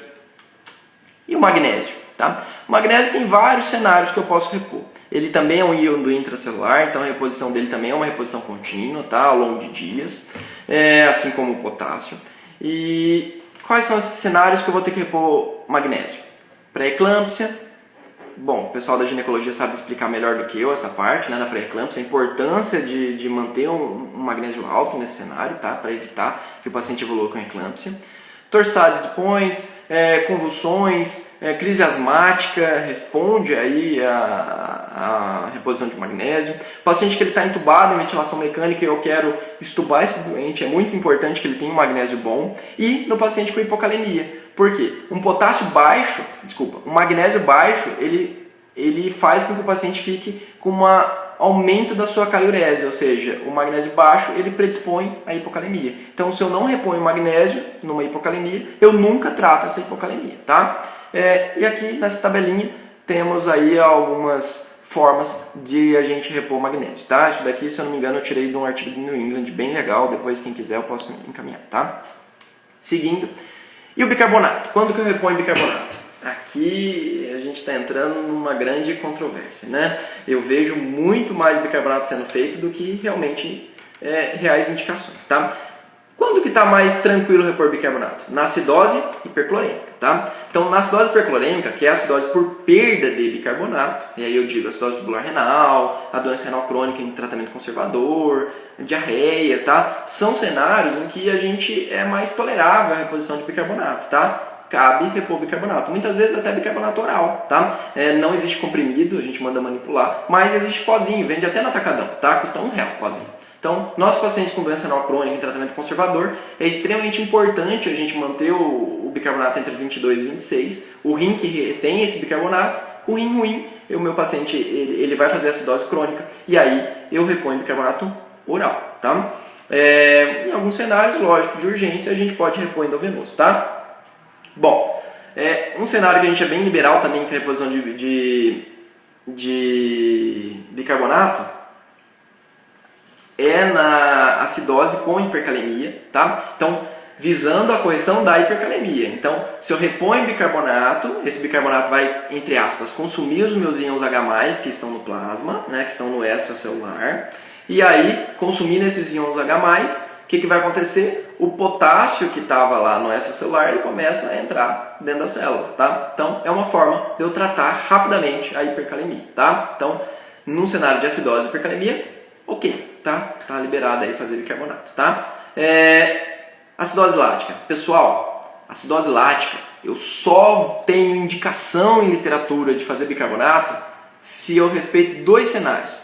pH menor que 7,1 e bicarbonato menor que 6. E é e não ou, tá? Porque se o bicarbonato for 8, 10, 12, 20, tá? A acidose é respiratória e não metabólica. Então não adianta eu repor bicarbonato. Eu tenho que corrigir ventilação, tá? E não fazer bicarbonato, tá? Então, acidose lática, pH menor que 7,1 e bicarbonato menor que 6. Vai dizer aí se ninguém nunca, nenhum médico aí nunca fez ou nunca coçou a mão para fazer bicarbonato para corrigir.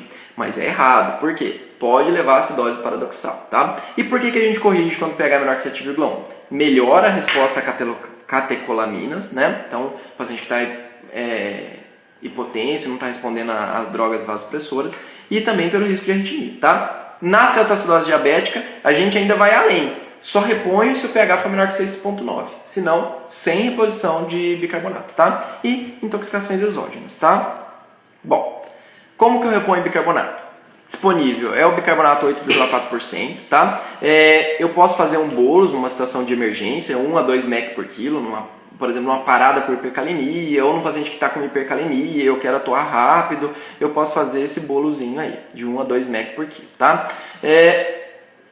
O pessoal que é residente lá no Hospital do Câncer também me conhece, sabe que eu gosto dessa solução fisiológica bicarbonatada, entre aspas, né? O que é essa solução? Ela é 150 ml de bicarbonato de sódio com água destilada 850 ml. Então eu tenho uma solução que é semelhante ao soro, entre aspas, fisiológico. Só que ao invés de ter cloreto, eu tenho bicarbonato de sódio, né? Eu tenho no lugar do cloreto, bicarbonato, tá?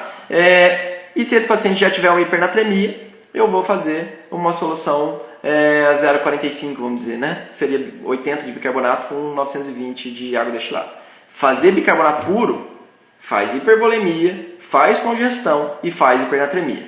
Cuidado, tá? Só façam se for extremamente necessário, tá?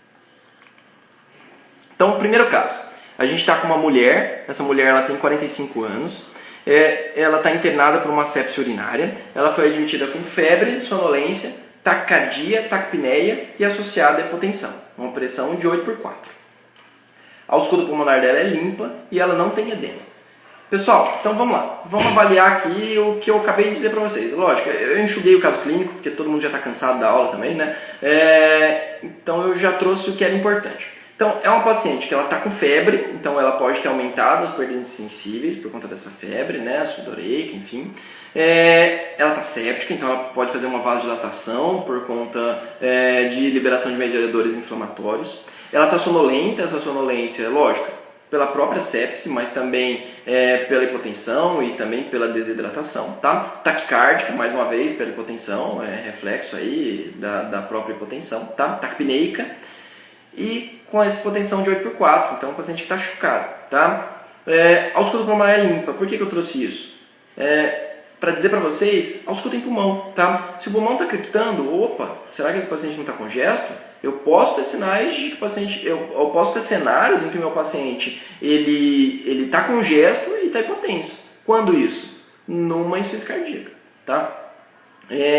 E não tem edema, então sempre procurem edema no paciente, tá? Cuidado em repor volume no paciente que já tem edema. Ah, doutor, mas ele tem edema, mas ele está com intravascular depredado. Ok, concordo. Naquele momento, o volume para ele é importante. Mas cuidado, não faz muito volume. Faz e reavalia, faz e reavalia. Vai ter um momento que você vai ter que fazer o cenário oposto, tá? Então vamos lá. Para essa doente, ninguém tem dúvidas. É uma doente que está hipovolêmica, é uma doente que merece reposição de volume, tá? Qual solução que a gente usa? Pessoal, na sepse, não teve diferença entre coloide e cristalóide, tá?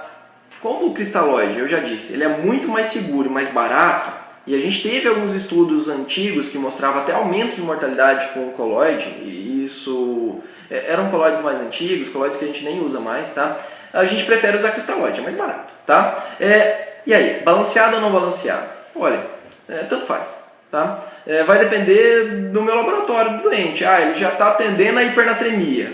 Poxa, talvez é melhor fazer ringer. Ah não, é um doente que ele já está oligúrico, o potássio dele está alto, opa, então vamos fazer soro fisiológico, porque se eu fizer ringer, ringer tem potássio, tá?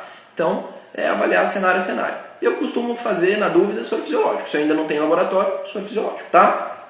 Qual o volume? E aqui eu gosto da regra 30/3, tá? Então, na sepse, a gente vai fazer 30 ml por quilo em 3 horas. Protocolos mudam, tá?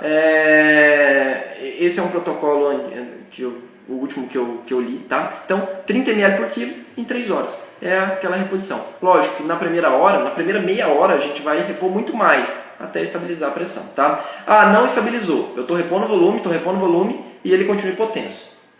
Pronto, temos aí a definição de choque séptico. O que esse paciente precisa não é continuar fazendo volume. Agora é fazer droga vasoativa, tá? Porque o que ele está tendo é choque séptico, tá? Bom, quanto tempo esse volume? Essa ressuscitação inicial, em torno de 3 horas. Lógico, a gente vai ser mais agressivo no começo, tá? E depois de feita essas 3 horas, a manutenção. Quanto que eu vou deixar? Pessoal, aí vai depender muito de caso a caso, tá? Eu vou ter que avaliar muito cenário a cenário e cada paciente é diferente do outro paciente, tá? Então vamos imaginar que essa mulher de 45 anos, eu fiz lá 30 ml por quilo, vamos supor que ela pesa 50 quilos, a gente fez 1,5 litro em 3 horas. Depois disso, eu fiz antibiótico, lógico, né? O mais importante da sepsia é fazer antibiótico. E depois desse 1,5 litro, pressão 12/8, ela estabilizou, ela está melhor. Não é um choque séptico, tá? Nesse cenário. E ela não está nauseada, o pessoal vai liberar dieta para ela está se alimentando. Então talvez eu deixaria ali ainda um dia com hidratação de manutenção, talvez a mesma quantidade em 24 horas, tá? 1,5 litro. E aí no dia seguinte ela está melhor, lactato está baixo, ela está euvolêmica, ela está normotensa e ela está se alimentando, para que deixar a hidratação?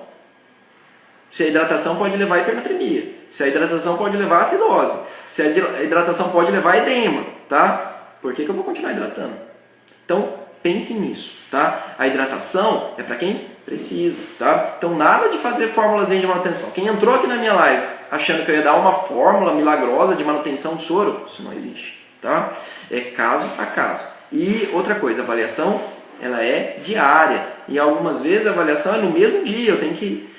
Passou aquela primeira hora, eu reavalio o meu doente, tá? Eu tenho que estar sempre reavaliando isso. É um doente esse daí de UTI, né? Mas depois que já está numa enfermaria, se o paciente está comendo, ele não está tendo perdas aumentadas, ele está euvolêmico, ele está normotenso, não deixe hidratação, tá? Eu lembro que quando eu voltei para Cuiabá e comecei a fazer isso, né? Não deixar a hidratação, todo mundo ficou assim, nossa, mas que médico estranho, ele não passa soro. Não passo mesmo, tá? E aí, com o tempo, o pessoal começou a perceber que os meus pacientes estavam saindo melhores do que a média geral, justamente porque não faziam esses distúrbios. E aí, hoje, já é uma prática comum aqui na cidade, né? De não usar soro no paciente que não precisa, tá? A Gil comentando aqui que medicina não é tão fácil, né? Bom, vamos seguir. Bom, segundo caso. É um homem de 66 anos que tem doença arterial coronariana e que tem uma IC com fração de ejeção de 20%. Então é um cardiopata grave, né? Que está com diarreia há 3 dias e chega para vocês hipotenso, com a pressão 7/3, né? 70/30 milímetros de mercúrio e oligúrico, tá? Com turgor diminuído e mucosa seca. A gente pede para ele mostrar saliva e não consegue, tá? O que fazer? Vou fazer volume para ele? Não, professor, mas esse cara é cardiopata, vou fazer volume? Vou sim, tá? Por quê? O que é isso? Tem um trabalho muito legal que ele classifica a insuficiência cardíaca em 4 perfis hemodinâmicos, A, B, C, D, né? Que vai avaliar perfusão, se o paciente está bem perfundido ou não, né? A gente chama isso daí de frio e quente. E ele vai avaliar volemia, se ele está seco ou úmido. Então quem é esse doente? Esse doente é o cara que está hipotenso, então ele está mal perfundido e ele está seco. Como que eu sei que ele está seco? É pela oligúria? Não, pessoal, não é pela oligúria. Lógico, a oligúria também é um indicativo, mas ele poderia estar congesto e ter oligúria também, tá? Então não avaliem só pela oligúria, tá? Ele tem turgor diminuído, ele tem mucosa seca, tá? E mais importante do que tudo isso, ele tem etiologia, tá? Ele tem diarreia. Então, pessoal, história.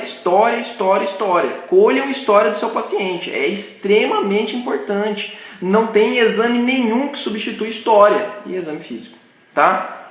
Então, façam uma boa anamnese, um bom exame físico de todos os seus doentes, tá? Então, esse doente é aquele doente que vai dar trabalho. Por quê? É um cardiopata. Ele está desidratado. Então, o que eu vou fazer para ele? Vou lá, soro fisiológico, ok, né? Cristalóide não balanceado, tudo bem. Faço 250 ml de volume, volto e ausculto. É um doente com muito seco, faz uma injeção de 20%. Cuidado. Então, eu tenho muitos alunos que chegam e perguntam, professor, quanto de volume que eu faço? Não sei. Não tem como saber. Você vai fazer 250, vai voltar e auscultar seu doente. Começou a crepitar, pressão normalizou, para. Tá? Ah, não, ele fez 250, ainda está hipotenso, não está dispineico, cabe mais volume. Ok, faz mais 250. Acabou? Volta e ausculta de novo. Dá trabalho? Dá trabalho. Tá? Mas é assim, medicina é assim. Tá? Esse é um doente que ele não está na enfermaria, esse doente ele está num pronto atendimento, ele está numa unidade de terapia intensiva. Tá? Então, faz mais 250, volta e ausculta. Opa, pesei a mão, fiz a mais, fiz agora 500 ml, voltei, pressão normalizou, mas agora meu doente está crepitando base e está dispineico. Ok, sem problema. Para a hidratação e faz um diurético. Tá? Então, se você pesou a mão, se você hidratou mais do que deveria, e muitas vezes a gente acaba fazendo isso, tá? Num quadro inicial de choque séptico, num próprio paciente com insuficiência cardíaca, desidratado, num paciente que está desidratado de modo geral, a gente às vezes pesa a mão na hidratação. Se você pesou a mão, para, e aí se for o caso, nesse paciente, por exemplo, aí você faz diurético, tá? Ou se não, deixa que o rim vai balancear, tá? Bom, próximo caso.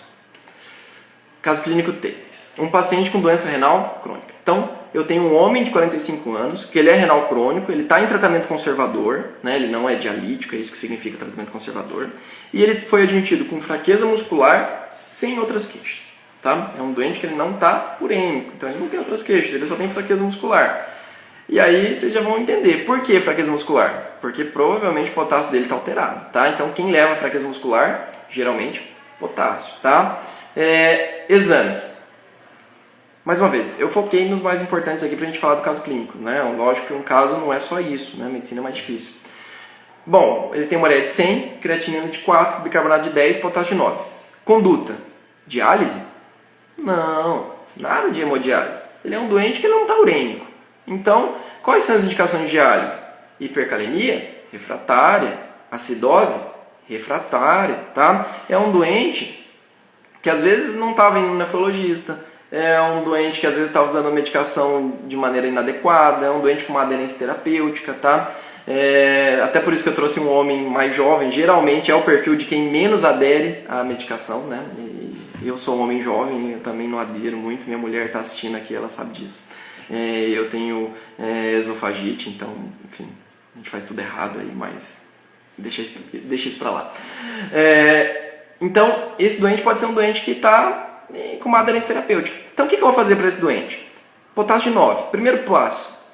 Provavelmente ele vai ter alteração eletrocardiográfica. Eu sei que o primeiro passo é fazer um eletrocardiograma, mas eu nem preciso do eletrocardiograma. Esse doente ele vai ter alteração eletrocardiográfica. Eu preciso prevenir que ele faça uma arritmia. Como que eu previno isso? Gluconato de cálcio. Então, esse é o doente que eu vou usar cálcio. Não me interessa quanto que ele está de cálcio agora. Lógico, se ele não tem uma causa para uma hipercalcemia, né, se ele não é um doente com mieloma múltiplo, um doente oncológico, eu posso já ir fazer o cálcio sem ter o valor de cálcio. Por quê? O cálcio ele estabiliza a fibra do miocárdio e diminui a incidência de arritmia por hipercalemia, que é o principal cenário. Tá? Então, primeiro passo, gliconato de cálcio.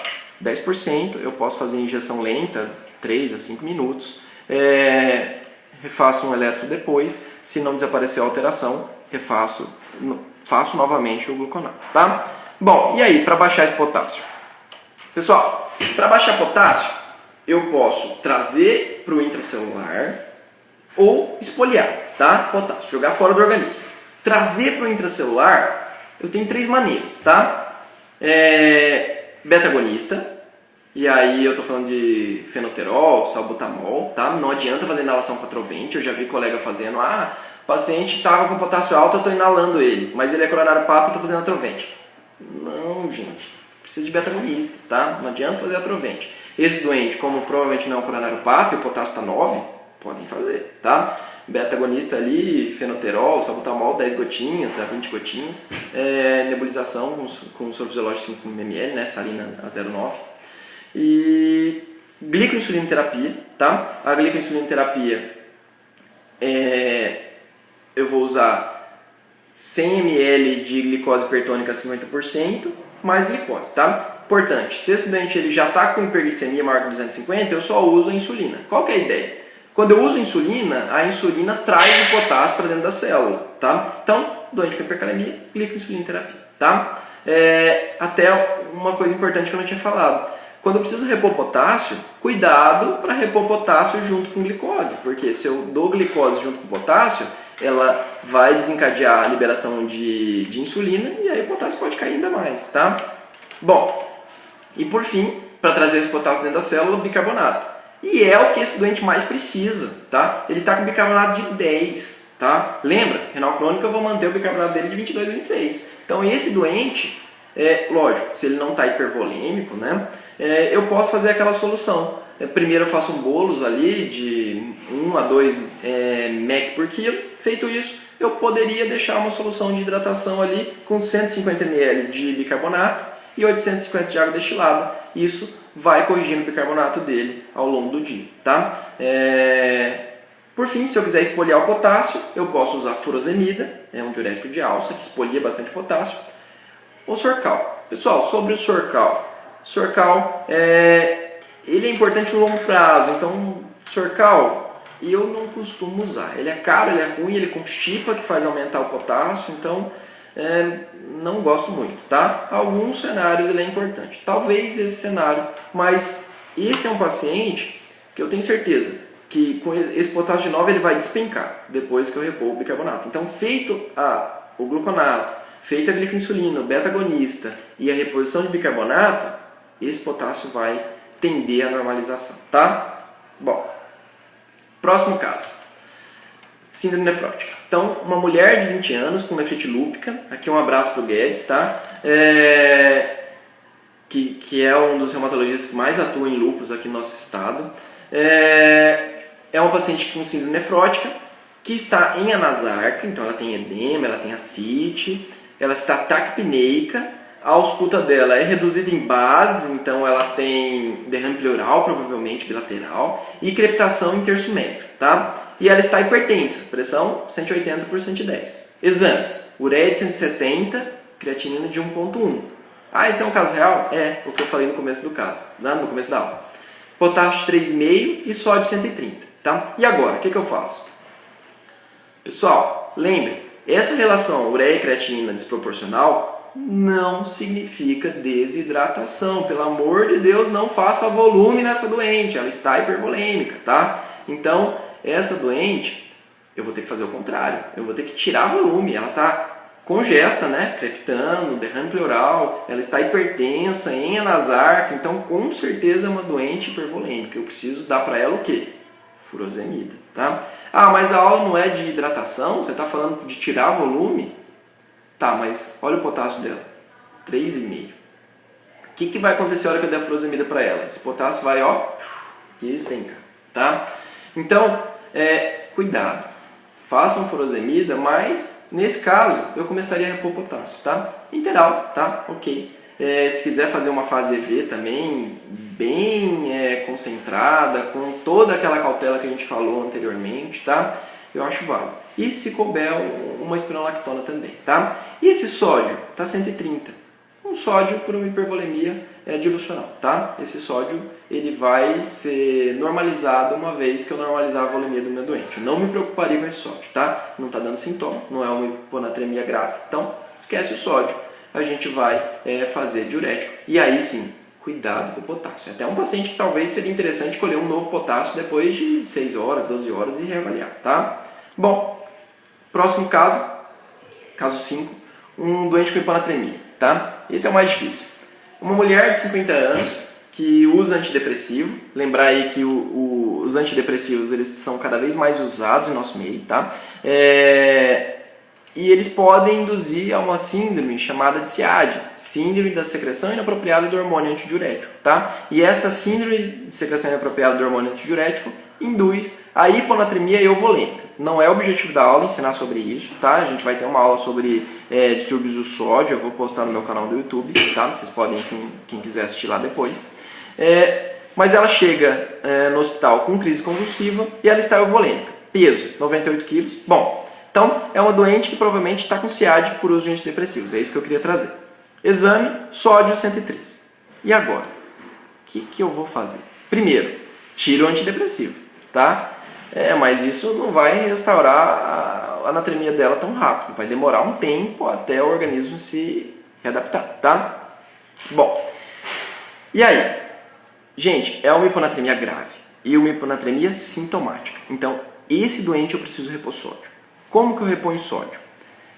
Idealmente, num doente grave como esse, né, que está até tendo crise convulsiva, eu vou repor 3 mEq nas primeiras 3 horas e na sequência eu posso ir até 10 mEq em 24 horas.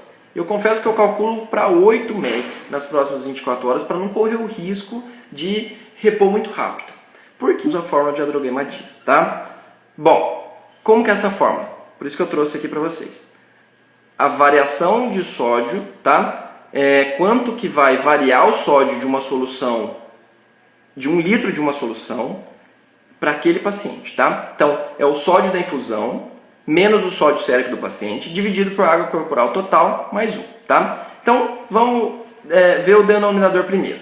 Água corporal total é uma mulher jovem, então, 98 vezes meio, tá? 98 vezes meio vai dar 44, vai dar 49, mais 1, 50, tá? Eu já usei esse valor para facilitar a nossa conta, tá? Então, o denominador é 50.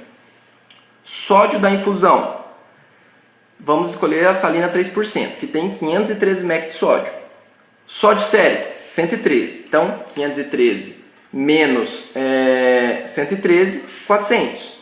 400 dividido por 50, tá? 400 dividido por 50, 8. Então, o que isso significa? Significa que cada 1 litro de salina 3% que eu infundi nessa paciente, eu vou aumentar em 8 mEq o sódio dela, tá? E aí eu faço uma regra de 3. Se eu quero repor em 3 horas 3 mEqs, eu pego uma regra de 3. Então, 1000 ml, 8 mEq, x ml, 3 mEq.